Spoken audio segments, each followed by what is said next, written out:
আপনি কি কখনো থর মরুভূমির বালিঝড় হঠাৎ থেমে যেতে দেখেছেন?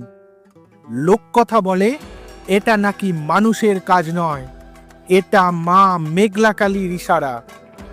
রাজস্থানের এক প্রত্যন্ত অঞ্চলে আছে মেঘলাকালী নামে এক দেবীর ছোট্ট মন্দির।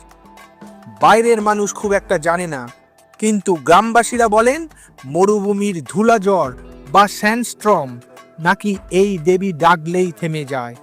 কেউ কেউ নাকি দেখেছে ঝড় আসার সময় মন্দিরের সামনে একটা লাল আলোর বলয়ের মতো কিছু ভেসে ওঠে, তারপর ধীরে ধীরে বাতাস স্তব্ধ হয়ে যায়।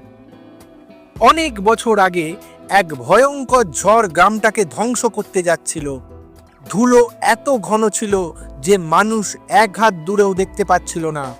ঠিক তখনই গ্রামের এক বৃদ্ধা মন্দিরের সামনে গিয়ে মা মেঘলাকালীর ঘণ্টা বাজাতে শুরু করেন। লোকেরা বলে ঝড়ের শব্দে মাঝে মাঝে তিনি শুনেছিলেন একটা গুরু গম্ভীর নারী কণ্ঠ, ভয় পেও না, আমি আছি। মুহূর্তের মধ্যে বাতাসের গতি কমতে থাকে, আকাশের ঘূর্ণি ধুলো থমকে দাঁড়ায় এবং পুরো ঝড় হঠাৎ ফেটে দুই ভাগ হয়ে গ্রামটাকে পাশ কাটিয়ে চলে যায়। এই ঘটনার পর থেকে গ্রামবাসীরা প্রতিটি ঝড়ের সময় দেবীর কাছে প্রদীপ জ্বালাতে থাকেন। আজও তাদের বিশ্বাস মেঘলাকালী শুধু মরুভূমিকে নিয়ন্ত্রণ করেন না, গ্রামকেও ঢাল হয়ে রক্ষা করেন।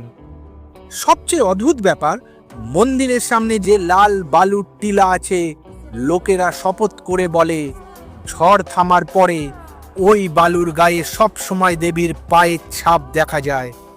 সকাল হলে আবার তা মিলিয়ে যায়। এটা কি সত্যিই দেবীর উপস্থিতি, নাকি মরুভূমির এক রহস্যময় প্রাকৃতিক ঘটনা? আপনার কি মনে হয়, মা মেঘলাকালী কি সত্যিই ঝড় থামান? কমেন্টে লিখুন।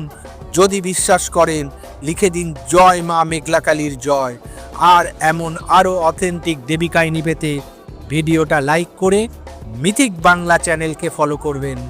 মিথিক বাংলা, যেখানে পুরাণ জীবন্ত হয়।